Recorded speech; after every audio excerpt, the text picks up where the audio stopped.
Assalamualaikum warahmatullahi wabarakatuh. Balik lagi dengan gue Irman dan selamat datang kembali di Chemistry, cerita mistis para pendaki.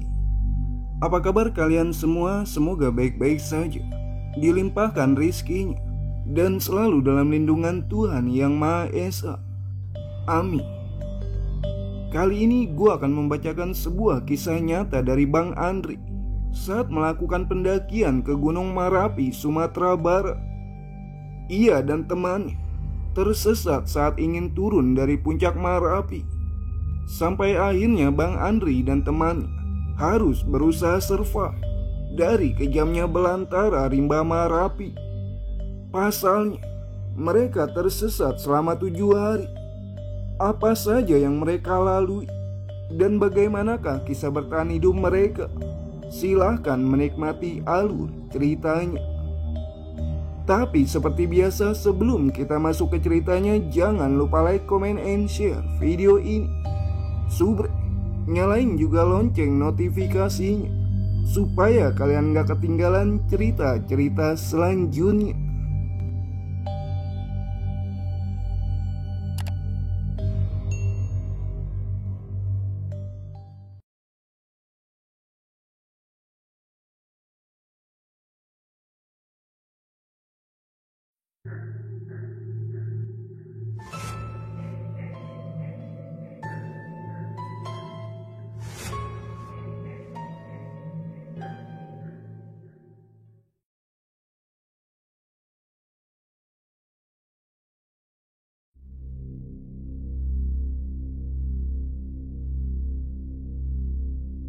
Perkenalkan, namaku Andre.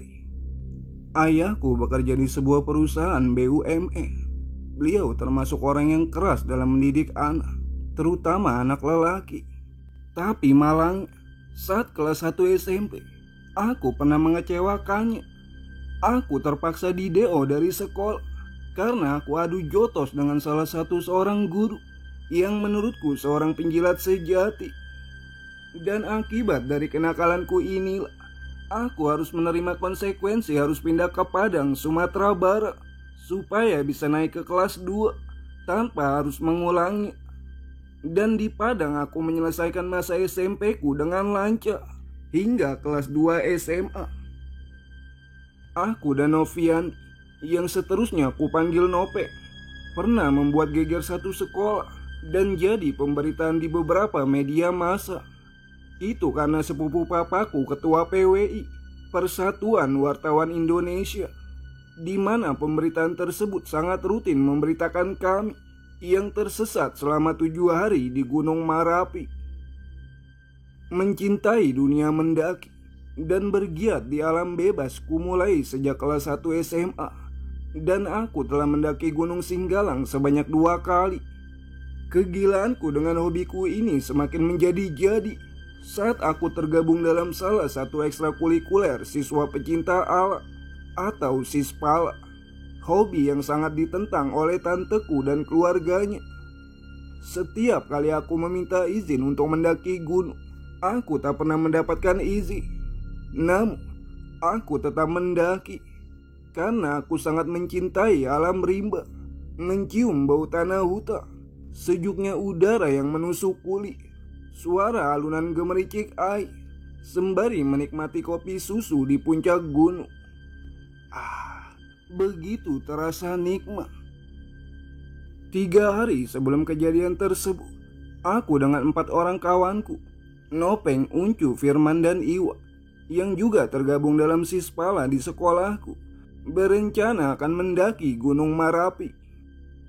Gunung Marapi ini adalah gunung kedua yang sangat ingin kudaki setelah 2 kali berhasil mendaki Gunung Singgala yang rutenya lebih berat dibandingkan Gunung Marapi.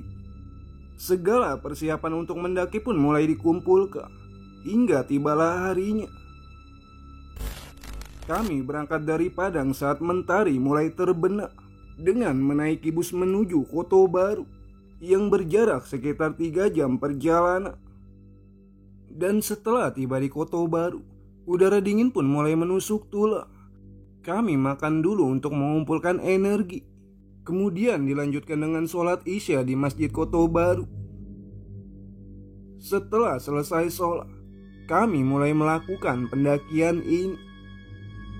Tapi baru 15 menit perjalanan, salah satu kawanku menanyakan kacamata yang kukenakan, dan aku baru tersadar kalau kacamata itu telah tertinggal di masjid tempat kami sholat tadi.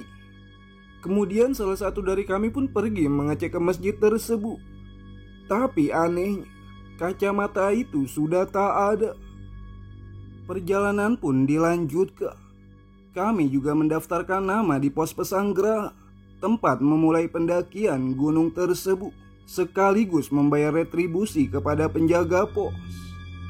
Sebenarnya, sudah banyak hal aneh yang terjadi dalam perjalanan tersebut. Saat aku berada di barisan paling belakang, seperti ada suara-suara yang berisik di belakangku. Dan setiap aku menoleh ke belakang, tidak ada apa-apa. Dan hal tersebut juga dirasakan kawanku Firman. Ia pun langsung menemaniku berjalan beriringan di posisi belakang. Dan saat menempuh jalanan sempit, ia yang menggantikan posisiku di belakang. Temanku ini punya kelebihan seperti indera keenam, namun ia tidak membahasnya dalam perjalanan tersebut. Singkatnya, matahari pagi pun mulai bersinar. Kami sudah sampai di batas vegetasi atau cadas. Puncak Merapi pun sudah terlihat. Iwan dan aku yang pertama kali sampai di cadas tersebut, disusul Nopeng, Firman, dan Uncu, yang selama perjalanan aku terus perang mulut dengan mereka.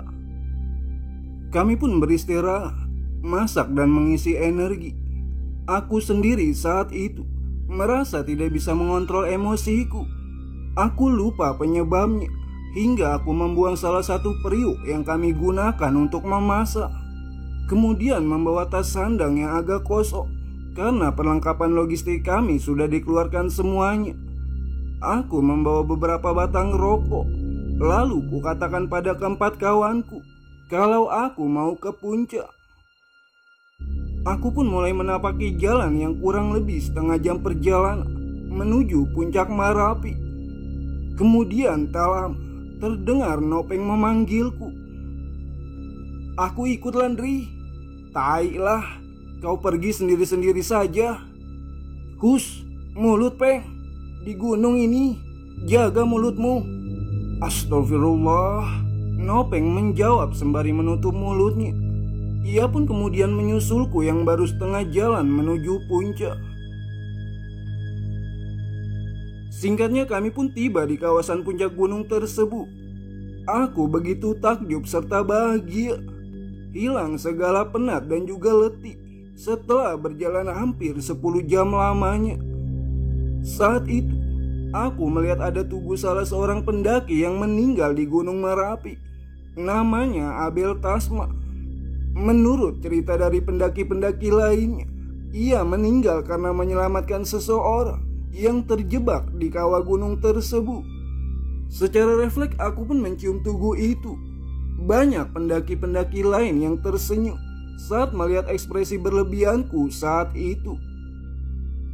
Kemudian aku dan Nopeng berjalan-jalan mengitari puncak tersebut yang terdapat banyak kawah-kawah hingga menuju puncak Merpati, salah satu puncak yang top di Gunung Merapi ini. Beberapa menit kami di atas puncak sembari menikmati suasana Merapi. Sejauh mata memandang, terhampar permadani hijau, benar-benar menenangkan. Dan setelah menghabiskan rokok, aku dan Nopeng melanjutkan perjalanan ke ladang bunga Edelweiss.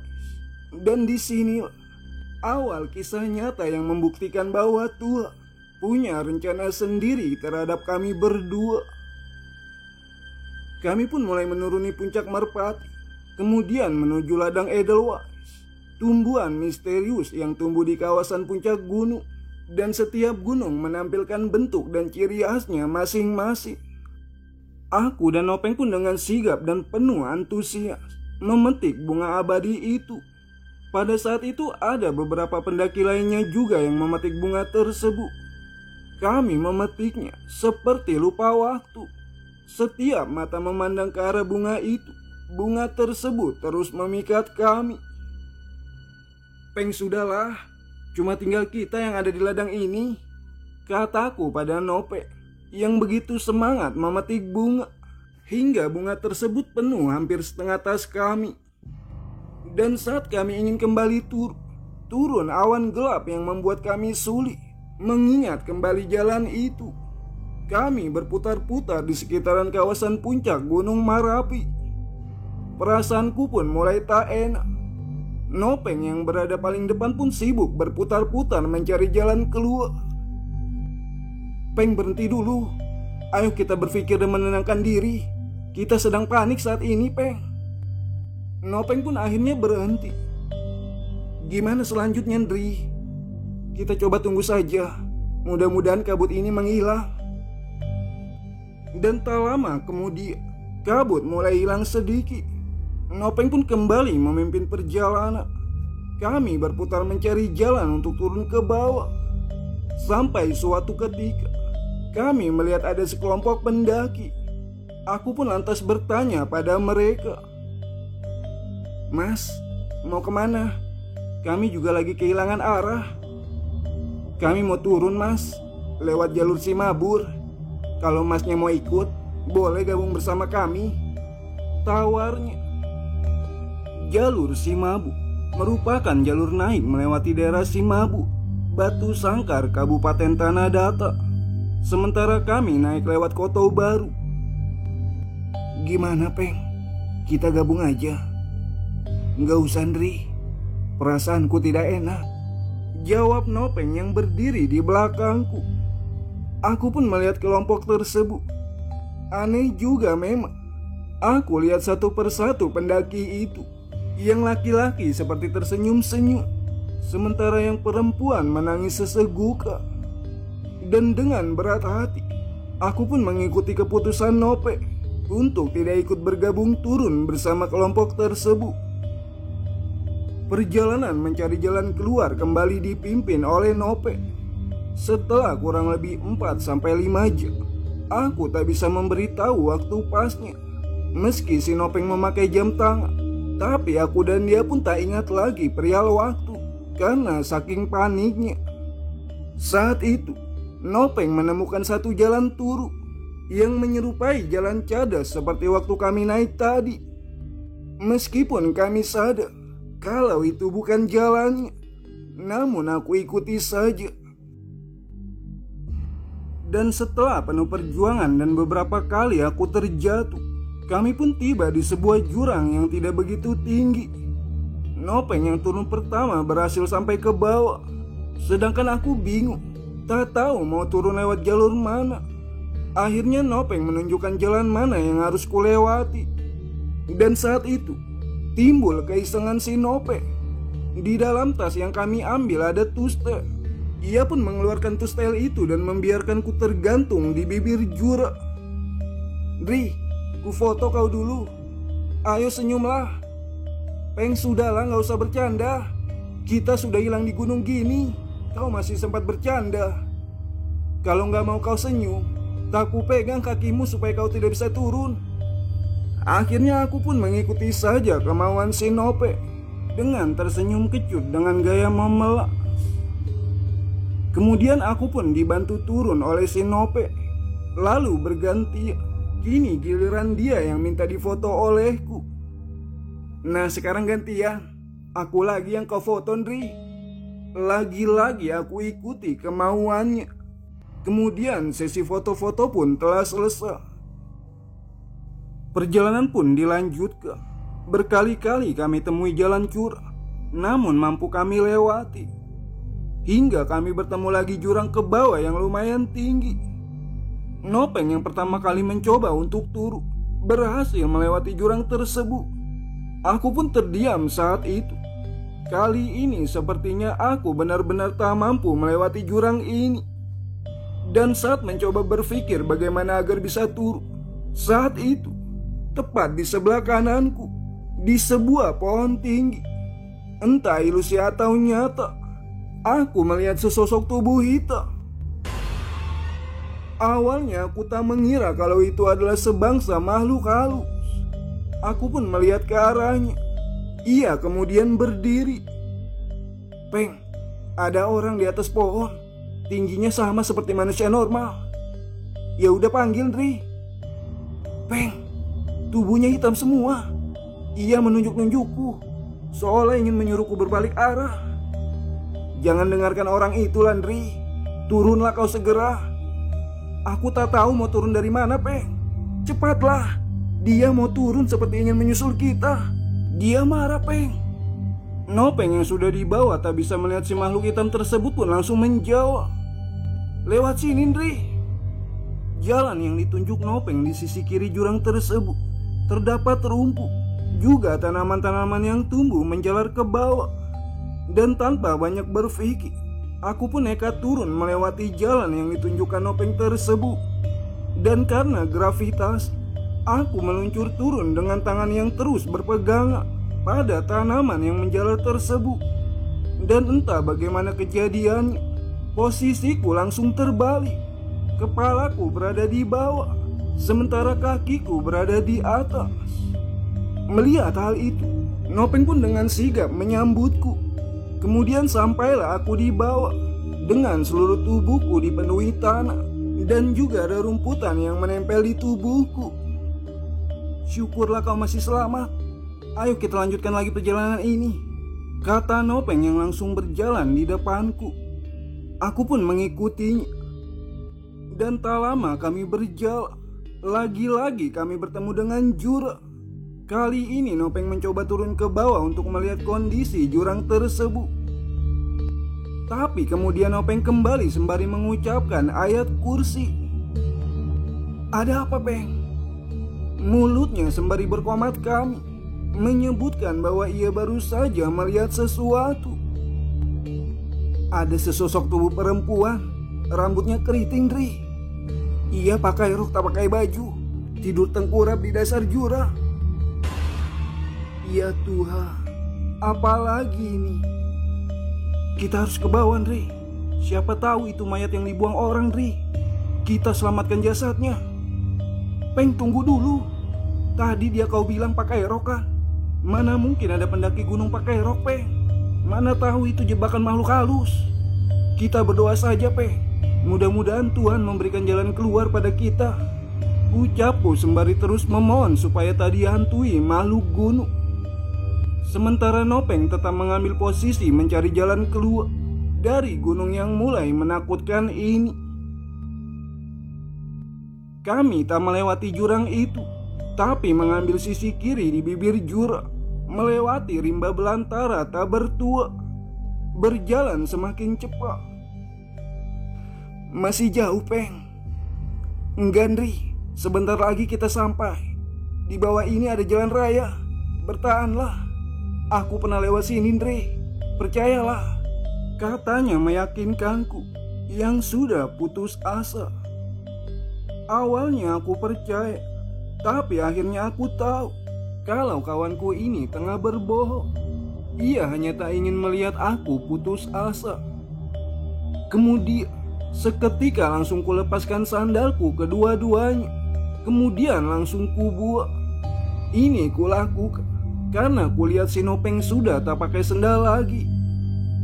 Kenapa kau buang sandal kau, Ndri? Bukannya kita sudah dekat? Lagi pula kau juga sudah gak pakai sandal. Biar kita sama. Ya, sandalnya Nopeng putus sewaktu ia jalan di depan untuk membuka jalan. Tapi tak lama kemudian, aku yang masih di belakang mendengar suara orang terjatuh. Ternyata Nopeng yang terjatuh ke dasar jurang. Dan ku dengar jawaban dari bawah sana yang lumayan jauh suara tersebut. Jauh, Peng. Lumayan, Ri. Jawab Nopeng dari bawah sana. Akhirnya aku pun turun dengan bertahan pada satu batang kayu kecil yang menempel di tanah ini. Namun beberapa detik kemudian aku terjatuh. Masih sempat kurasakan ada benda yang menghantamku dari belakang. Lalu kemudian semuanya menjadi putih. Ya, ini masih kuingat dengan jelas. Aku seperti bermimpi ada di rumah tanteku. berbicara dengan salah satu penyanyi organ tunggal. Aku memanggilnya Uni.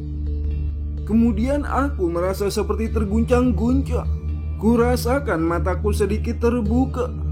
Kulihat ada seseorang di atas tubuhku yang mencoba membangunkan dan memanggilku. "Dri, bangun, jangan mati." "Oh kakak, ada apa?" "Ya ampun Dri, sadarlah, aku Nopeng, kawan kau," ucap Nopeng sembari mengguncang kepalaku. "Coba kau tengok sekeliling." Kemudian dengan setengah sadar, aku pun melihat sekeliling. Kulihat semuanya hijau, dan kudapati aku sedang berada di pinggir sungai. "Kita tersesat di gunung, Dri. Ayolah ingat semuanya. Hari sudah mau gelap. Kita harus cari tempat untuk beristirahat," kata si Nopeng yang keningnya sudah berdarah karena terjatuh ke jurang tadi. Dan karena kebesaran Tuhan, ia tak pingsan sepertiku. Tapi saat aku hendak berdiri, tanganku yang sebelah kiri tak bisa digerakkan. "Tanganku tak bisa bergerak. Tolong, Peng." Nopeng pun langsung berbalik arah dan memegang tanganku serta menyentakkannya. "Sudah itu, coba berdiri dan cepat jalan.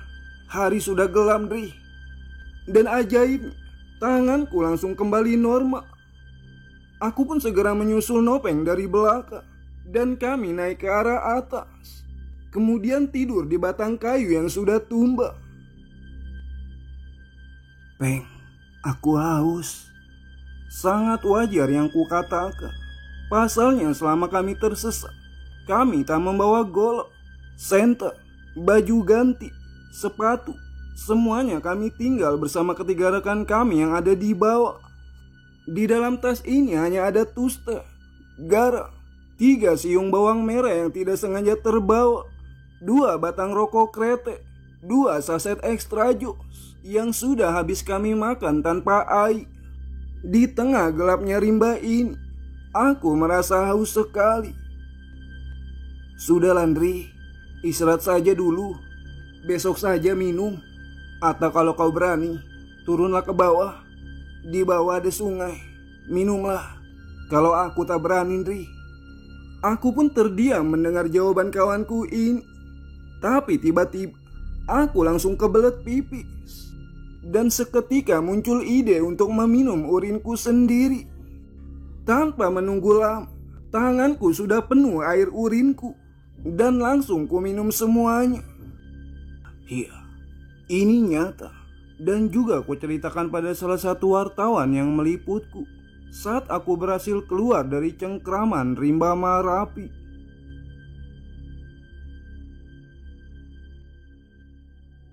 Pagi harinya saat terbang, yang nampak di sekeliling mata memandang hanya hijau dan air sungai yang mengalir. Di sini aku masih melewati jalan-jalan yang semakin terjal. Fisik sudah sangat melemah, tangan pun sudah membengkak. Entah berapa puluh duri yang masuk ke tangan kami. Kaki kami pun juga bengkak karena menempuh medan berat tanpa alas kaki. Terutama kawanku Nope. Celana yang ia kenakan pertama kali mulai mendaki gunung ini terlihat sudah sangat pas di pinggang. Tapi saat itu sudah hampir turun setengah. Teriakan-teriakan minta tolong pun sudah jarang kami keluarkan. Berjalan terus menatap dan berharap ada setitik asa di hari keempat ini. Nopeng berjalan paling depan dan selalu cepat jalannya. Aku pun terus tertinggal di belakangnya. Barangkali ini yang membuat kami rajin perang mulu. Hingga kami bertemu lagi dengan jurang yang tidak begitu tinggi. Terdapat air mengalir deras ke bawahnya. Dan di sini aku dan Nopeng terpisah hampir 2 jam lamanya. Nopeng yang jalan pertama mencoba mendaki sisi jurang sebelah kiri. Karena kemampuan climbingnya cukup baik, ia pun lolos ke atas sisi jurang tersebut dengan berpegangan pada rumput yang tumbuh di sisi jurang tersebut.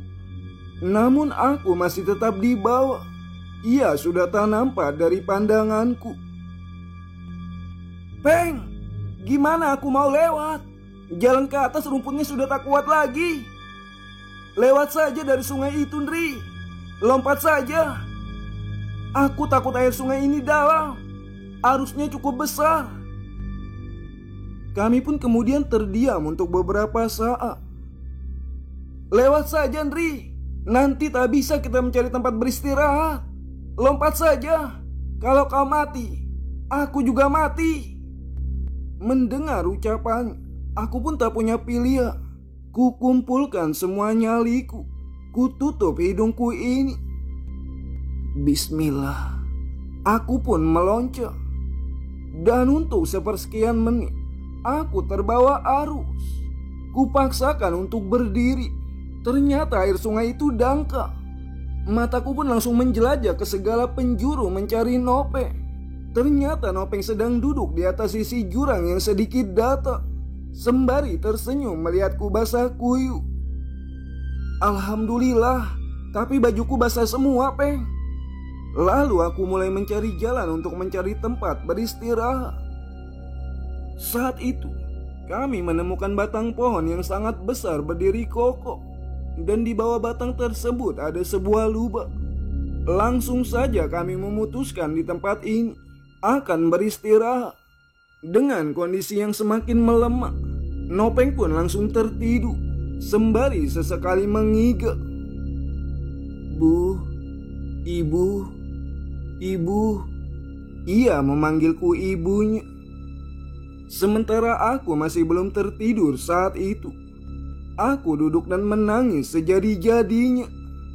Ku keluarkan skrapsis palaku. Ku sapu semua air mataku ini hingga seluruh bagian skrap itu basah. Kemudian ku ikat ke salah satu batang pohon. Jika nanti aku harus mati di perjalanan ini, maka skrap inilah adalah bukti bahwa aku pernah tersesat di gunung ini.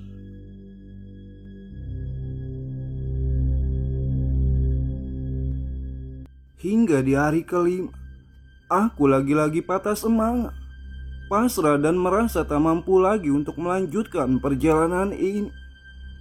Tapi argumen Nopeng hari itu sangat membangkitkan semangatku. Kita sama-sama tidak tahu apa ujung perjalanan kita. Kita hanya berusaha. Dan nanti jika kita harus mati, biarkan kita mati di tepi jurang. Agar tim SAR bekerja keras untuk mengangkat jasad kita. Kalau kita hanya ditemukan di sini, terlihat sekali kita tak berusaha. Ayolah kawan, perasaanku sudah sedikit dekat ini. Mendengar ucapan Nopeng, aku pun langsung bersemangat.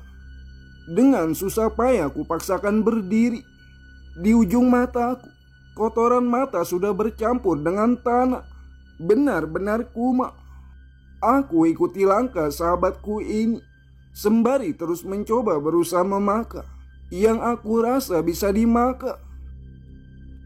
Namun, ternyata jalan belum juga kami temukan. Aku dan Nopeng pun mulai menikmati perjalanan ini, meskipun dengan terpaksa. Di sepanjang perjalanan ini, aku pun bernyanyi sekuat-kuatnya. Mulai dari satu album lagu band Padi hingga lagu Rosa gapai semua jemariku. Melankolis memang, namun lagu tersebut merupakan lagu yang paling sering kunyanyikan. Karena betapa rindunya aku bertemu orang-orang dan berharap ada tangan yang membantu kami keluar dari rimba belantara Marapi. Malam kelima, kami kembali tidur di tepi sungai. Untungnya tidak hujan malam itu. Dengan beralaskan daun-daun dan beratapkan langit, kami melepas penat setelah berjalan seharian. Malam itu aku tidur terakhir. Nopeng sudah terlelap lebih dulu. Aku pun mencoba rebahan untuk tidur. Namun tiba-tiba, entah halusinasi atau tidak, dari atas langit, aku melihat ada 4 buah cahaya dengan bentuk yang berbeda-beda turun mendekatiku. Cahaya ini tak menakutkanku. Malah begitu ia hilang dari pandangan, aku langsung tertidur dan bermimpi. Malam itu papaku datang menyusulku, kemudian mengajakku pergi. Namun ia tidak bicara, hanya diam saja. Aku pun mengejar papaku kala itu. Tapi dari sebelah kanan dan kiri banyak yang menawariku untuk singgah dan minum kopi bersama mereka. Ajakan itu pun kutolak. Aku terus mengejar papaku hingga aku tersandung dan terbangun. Sementara hari sudah sedikit terang, walau belum begitu terang, karena sinar mentari tertutup tingginya hutan belantara. Di hari ke-6 ini, kondisi kami benar-benar lemah. Namun Nopeng seperti tiada lelahnya. Ia tetap semangat memotivasiku untuk terus bertahan hidup. Memang tiada pilihan. Perjalanan pun dilanjutkan.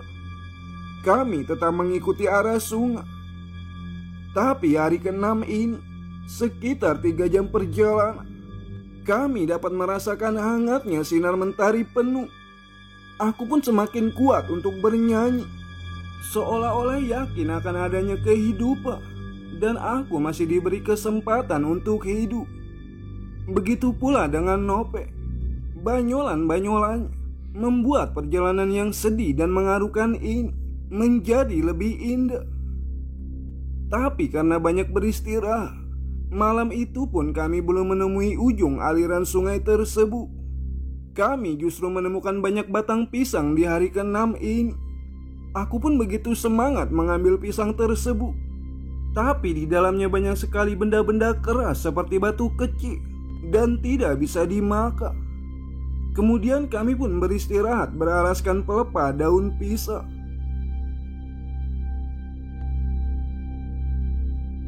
Paginya saat kami terjaga di hari ke-7, di atas pohon sana, sepertinya kami ditonton oleh beberapa binatang seperti monyet, tapi bulunya berwarna kuning. Aku pun langsung membangunkan Nopeng kala itu. "Peng, banyak monyet di atas sana, warnanya kuning." Aku pun mencoba menjelaskan kepada Nopeng. Nopeng hanya melihat ke arah atas dan melihat monyet-monyet itu yang begitu bisik. Tapi ia melanjutkan tidurnya kembali. "Telungkup saja kau, Peng, supaya kalau monyet itu terjatuh, ia tak menerkam wajahmu." Kami pun langsung telungkup dan melanjutkan tidur kembali. Kemudian aku tersentak dan kulihat Nopeng menumbangkan sebatang pohon pisang yang aneh itu. Ia pun mencoba memakannya, tapi tak jadi karena banyak batu-batu di dalamnya. Pisang apa ini? "Ayo Nri, sudah dekat ini," Nopeng berkata penuh dengan semangat. Aku pun tak membantahnya, memaksa bangun dan melanjutkan perjalanan kami. Dan sekitar 5 jam kami sudah berjalan. Nopeng yang berjalan di paling depan berteriak di atas jurang, "Nri, ada perumahan penduduk. Di sini akhir jalan kita, Nri. Tapi jalan turun sudah tidak ada lagi. Sepertinya kita akan mati." Ya, kami mendapati jurang air terjun yang sangat tinggi. Tak mungkin untuk dituruni. Aku pun kala itu semakin melemah. Sementara Nopeng tetap berusaha mencari jalan keluar.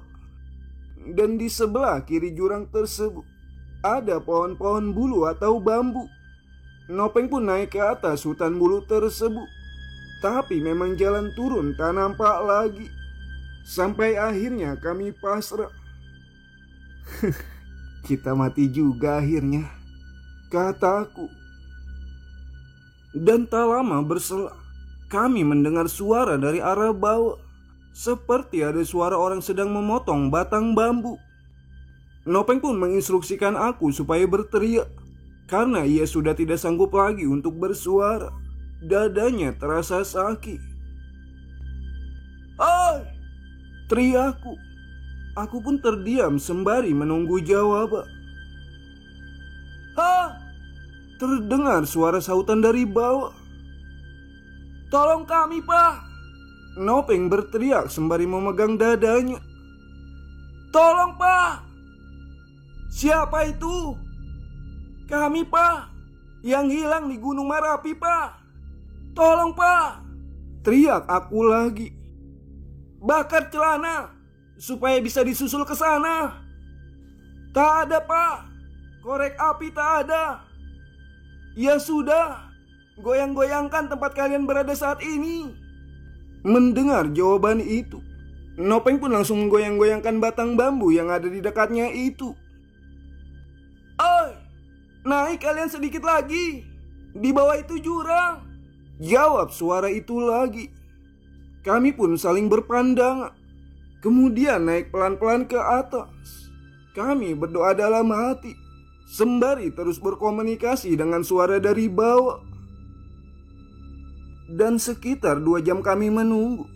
Dari sebelah kiri kami, akhirnya kami melihat seorang bapak dengan anak-anaknya yang berjumlah 4 orang. Mereka memiliki badan tinggi dan juga tegak.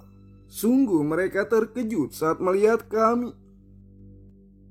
Pak, kami manusia, Pak. Kami yang hilang di gunung selama beberapa hari ini. Iya, kami tahu. Syukurlah kalian masih hidup. Sekarang kita turun ke bawah. Gimana? Kalian masih kuat jalan? Tanya si bapak. Kami pun mencoba berdiri dan ternyata tidak mampu. Akhirnya kami digendong di punggung oleh si bapak dan juga keempat anaknya secara berganti. Sembari berjalan antara sadar dan tidak, akhirnya kami dibawa ke posko pendakian, di mana terdapat banyak tim SAR dan relawan yang masih setia dan yakin bahwa kami masih hidup. Mereka pun menyambut kami dengan penuh antusias dan ucapan selamat atas keberhasilan kami dalam melalui kekejaman Gunung Merapi. Sebenarnya kepercayaan akan hal bahwasanya kami masih hidup adalah dari sebuah mitos bahwa ada terdapat 2 jenis gunung yang lumayan terkenal di Sumatera Barat, Gunung Merapi dan juga Singgala. Perbedaannya terletak pada kondisi orang yang jika tersesat. Kalau tersesat di Gunung Merapi, jasad mayat pasti ditemukan. Namun jika tersesat di Gunung Singgala, jasad tidak sekalipun yang ditemukan. Itulah sebabnya mereka, Uncu, Firman, dan Iwa, 3 orang teman-teman kami dan tim SAR yang lainnya, masih penasaran akan keberadaan kami. Kemudian kami pun dibawa oleh ambulans ke rumah sakit, sembari didampingi beberapa wartawan dan jurnalis yang setia menunggu ending dari cerita kami dan kisah-kisah yang ada di dalamnya.